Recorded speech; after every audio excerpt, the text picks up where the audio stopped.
Hi, everybody. Welcome back to Talking Insights. I'm your host, Antonio, and today we're talking about employment and careers. We're getting to the end of 2025, and a lot of people are looking back at this past year. The highlights, all the proud moments, but also what can be changed and made better. AI and automation have become a part of the everyday conversation, and it's not only transforming how the research is done, it's also reshaping careers, roles, and expectations across our industry. In the middle of this disruption, there's one community that's been growing rapidly by doing something very simple but very powerful, bringing researchers together to support each other through change. Today we're talking about the Career Network, an initiative that started as a grassroots volunteer community and has grown into a global hub for job seekers, career shifters, and industry insights. And at a pivotal moment in its journey, as ICN prepares to officially incorporate as a non-profit organization, we're joined by Kahren, Kersten, and Fowler to explore why ICN was created, what it tells us about the realities of today's research job market, and how the network plans to support researchers in an industry that is evolving faster than ever. So join me to welcome Kahren and Brian.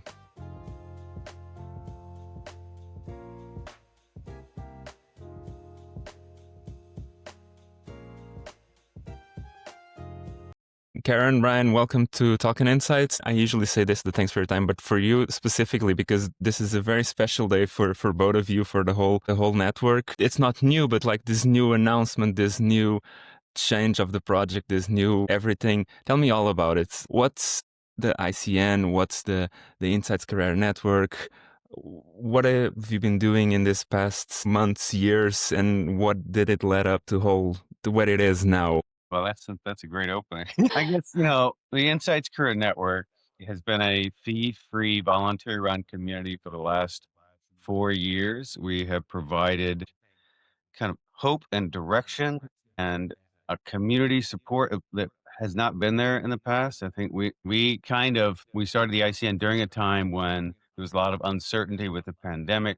There were companies shutting down. There were people were kind of in an initial phase of change during the pandemic as companies were shutting down and people were trying to realizing, hey, let's take stock in our lives. Let's look at what are our priorities, and we were considering that as part of the great resignation, right? And then immediately as companies decided, no, you guys need to get back into office, return to office started, and then everybody's plans went out the window. We were, it's, you've settled someplace, maybe with a family, you're ready, you've got a new job, you're ready to go. And then a year later, they say, no, you're either going to come back, you're going to move to where we are, or you don't have a job. And that happened all across the states and at huge numbers. Like UX researchers lost so many jobs during that. And then as soon as we started recovering from that, we were introduced to AI and all the beautiful things and wonderful things that it can do for us.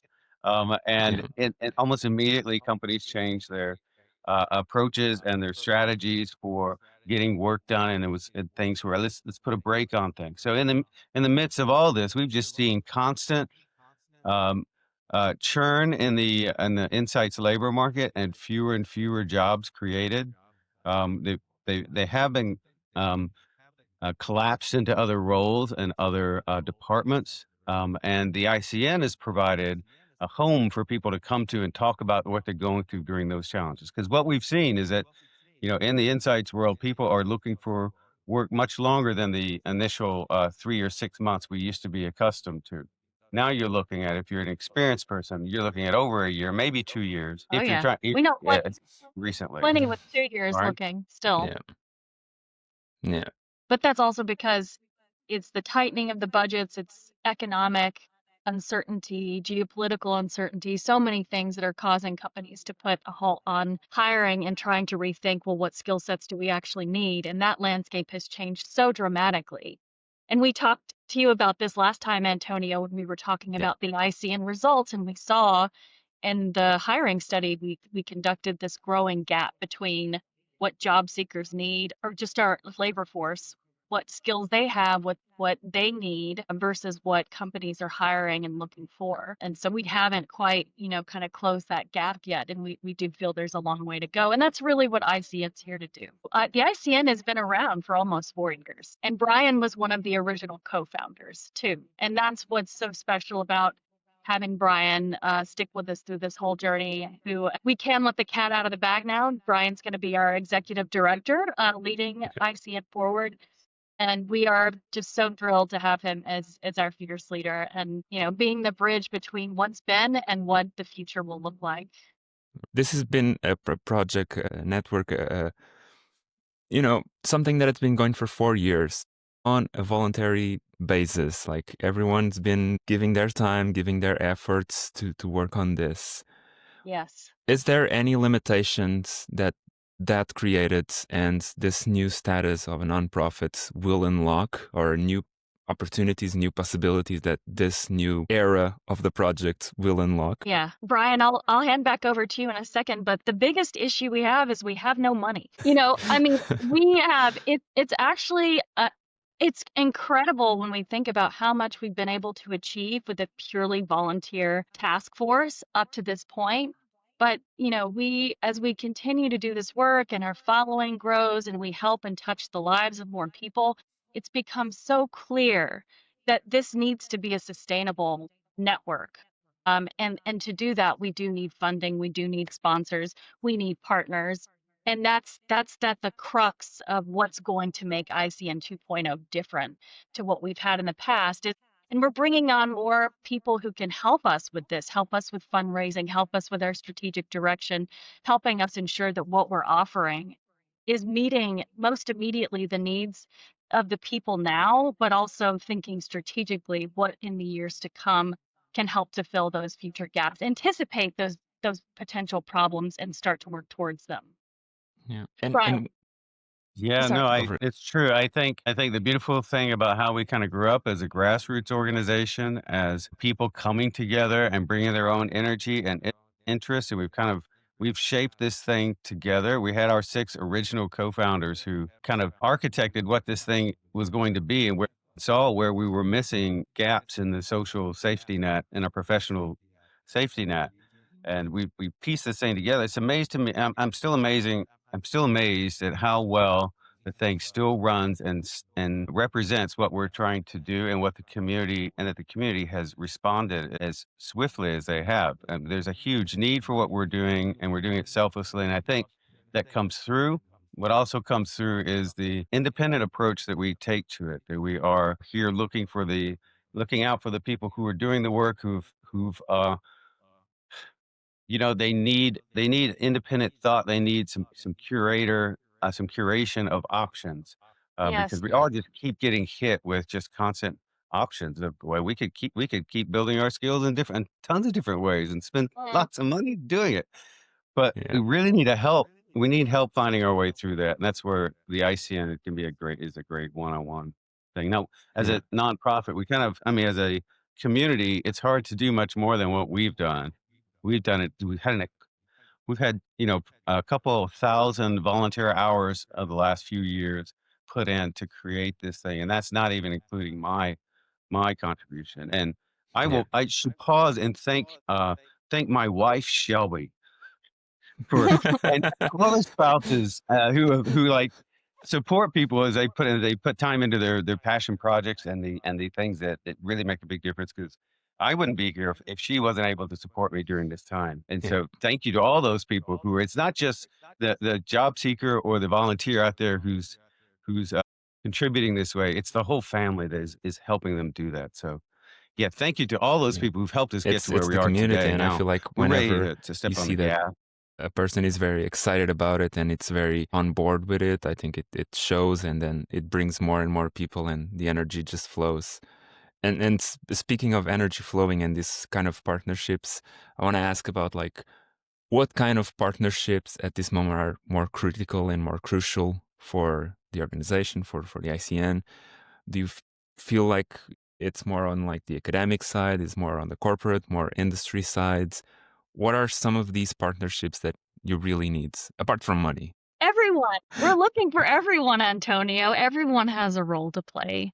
And I'll hand over to Brian to talk a little more about this too. But you literally said some of the organizations we really want to strike those partnerships with, because it's about supporting individuals throughout their career journey, whether they're just starting out, whether they're making a pivot or a transition somewhere midpoint in their career, or they're very senior and they're looking for what their new options might be as things keep changing so fast. And so it is, as Brian mentioned, it really is about helping everyone along this journey of understanding their career options, that pathway they need to take. And the best way to do that is to bring together all of the different entities within the industry that have expertise. We have expertise with the universities. They can help us with the students. We can feed into their curriculum. We can hook them up with professional job experience with some of our research on research, all the way through to all of these fantastic organizations that offer training. How can we partner so that we can get subsidized or discounted or even completely covered training for some of these individuals? There's so much training that's out there already. It's just that our people have trouble understanding what's going to make the best difference for them. So we want to be that connector, if you will, helping them identify those best places to go. And then also in terms of jobs, right? Like connecting individuals to the right the right job openings or the right recruiters for them, and vice versa, because we have both sides looking for the best way to fill those talent needs. And so we're just looking to not perform those hiring roles or take those away from the people who are doing the recruitment, but rather to play the connector role, just like we want to play the connector role for all these wonderful training and industry practitioners that can provide that value to our community. Right. Yeah, thank you, Uh, Karin. Exactly right. I think on partners, I would echo that and say we're looking for independent people. We're looking for coaches. We're looking for platforms that want to help that because we're looking to help people retrain and uptrain, upskill so that they can be ready for those new jobs that we hear are coming and that we can make that transition from being a researcher to being a consultant and an architect and being a whisperer to the people making decisions. We got to get out of our holes and start looking in new ways to grow. And there are so many options out there. We again going back to the idea that we want to be that guide that says, okay, look, here's where you've been, and here are some options for you. And you don't have to spend a grand to explore this option. We've arranged some things to make it more affordable and accessible for you to find your way. So, really excited to open up the doors and really start being able to work with partners who can yeah. work one on one and work as coaches and work Right. as guides. You talked about, and when we come a bunch of months ago, I interviewed Kahren again, and we talked about like how this is becoming kind of like the fount of knowledge, how this project is also this way for you to develop your skills and to think about your skills and what you're doing and what you're not. Are there any specific skills or mindsets or even experiences that sometimes researchers are underestimating or overestimating when they're kind of positioning themselves in the job market? Oh, that's such a great question, Antonio. We could talk about this at length, but you're absolutely right, and that is part of that's really a big priority for us, is to help our members and actually, to be a lighthouse, I think Brian's called it before, for the rest of Yeah. the industry, because we are independent, because we have the view across all of the industry and all of the options. We can see that, it's not just the methodological expertise that's needed anymore. And that is something that's really been echoed throughout the industry, but now is the perfect moment to change because we have the momentum and we have the willpower to go beyond what our roles have been in the past and redefine what that future looks like, which involves, sure, we need to be experts in methodology, but we need to be more generalist as well. We need to have understanding of all of the different data sets, highly data literate, but also to be consultants. We need to know how to influence our stakeholders. We need to know how to storytell. We really need to know how to activate insights, right? It's really changing the role that we are while upskilling in AI too. So what is that new future like where we're combining the best strategists mindset in those soft skills. Well, we call them soft skills, but they're really power skills in terms of influence, being highly proactive, knowing how to take the initiative and get things done, right? And it's how do we marry that with AI skills so that we create these powerhouse insights professionals of the future. And everyone these days kind of talks about AI and like how we need to incorporate it, and as you were saying, in your day-to-day work. But I just feel like Yeah. there's so many other skills that you also need to work and to use and learn, and I think those are very important. Is there any advice that you would give to researchers who are feeling a bit like kind of behind the curve and this rapidly changing environment, this rapidly changing skills landscape and everything? Join ICN. I Yeah. know that's the easy answer, but go ahead, Brian. Why don't you start out on this one? Well, no, I mean, there's something to it because I think part of feeling like you're not competitive and part of losing your confidence is not being out there and talking to other people. I think, staying in your hole and staying and especially if you're looking for work, you continually apply, apply, apply, and then it's a one-way conversation most of the time. So you're not getting experience talking to people and feeling that, oh gosh, all right, I do have some value. I'm saying something that's interesting that this person is latching onto, and they've got something interesting too. I forget people forget what that's like, and I think the pandemic especially has put us into this comfort zone and we have to get out of that. It doesn't have to be in person. It can be online, but go out and talk to people hard. 5 minutes a day. Try to have a conversation with somebody. And if you're not looking for work, try to help somebody 5 minutes a day because having that experience, having that creative outlet will help you. It'll help them. The more you write about yourself, the more you talk about yourself, the better you're able to do that in an interview situation. And don't be afraid by the AI. I think the AI is there. It's going to help us. It is going to enable us. We're not going to need as many people to do the work in the future.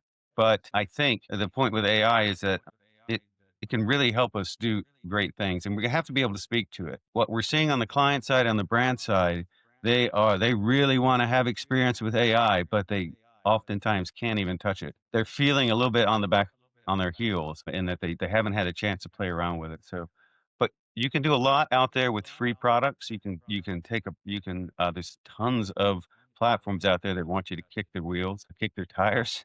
So go take that experience and try it. Yeah. And I would add Yeah. that that is so important because we are still trying to understand what are the best use cases for AI. There's so many incredible applications, and we're just now starting to get over the hype, where it was sort of let's throw it at everything. But we're now starting to get more skilled in understanding this is a great application, that's a great application, and then understanding how does that integrate into the workflows that we already have, and then create new opportunities for us, right? But I would also echo what Brian was saying that this needs to be going into this new future is we need to network. We need to continuously network so we don't lose touch with all of the changes that are happening. And if you're an ally, for example, and you're just helping someone you don't know, you might be in that same position in a few months' time, right? Yeah. That's just the way things are at the moment. It's continuous change, more frequent layoffs happening in smaller quantities all throughout the year. That's the data that we're seeing now. So it really can't hurt to be connected at all times because that is going to be the best way to future proof your value going into the future and seeking your next job and just understanding what opportunities are out there. Also, just read up, right? Like read about what's the latest happening with AI, have an opinion about it. Like that's so important to be able to kind of convince stakeholders that this doesn't work. This application of AI doesn't work. This is why we still need humans. And at the same time, upskilling your human skills. That's going to Yeah. be the best way to future proof all of our careers is to become adept at AI while also excelling in all the elements that make us really human that AI can't replicate. It's a very exciting time for sure, and I think it's so exciting when one of these new technologies, one of these big, new, impactful technologies comes up. And we've seen it with the internet, we've seen it with the phones, with everything. I don't want to compare it to those things, but it's something that it's really changing, and people, if they learn to use it, if they to learn as a tool and not as like the next big boogeyman, it's gonna make them. It's something that they can use, and I think it's very valuable what you're doing, what ICN is doing, and congrats on the project. Congrats on what you've accomplished so far. I think it has more than enough legs to just keep going and growing and becoming such a big powerhouse to help people, because at the end of the day, I think that's it. It's you're trying to help people, you're trying to change the industry for the best. All congratulations to you and the team and everyone that's been helping so far. Brian, Kahren, thanks so much for your time, and thanks so much for all your work. And again, all the best and best congratulations to what you're doing. Thank you. Thank you, Okay, Antonio. I thanks, really Stephanie. appreciate you having us here telling our story. Thank you. And that's all for today, folks. Talking Insights is a production of Research World and SMR, bringing you the stories, voices, and ideas shaping the insights community around the world. If you'd like to be featured in a future episode, share your story, or learn more about sponsoring opportunities, send us an email at podcast@smr.org. And don't forget to like, follow, and subscribe wherever you listen to your podcasts. And join us next week for another great conversation. See you.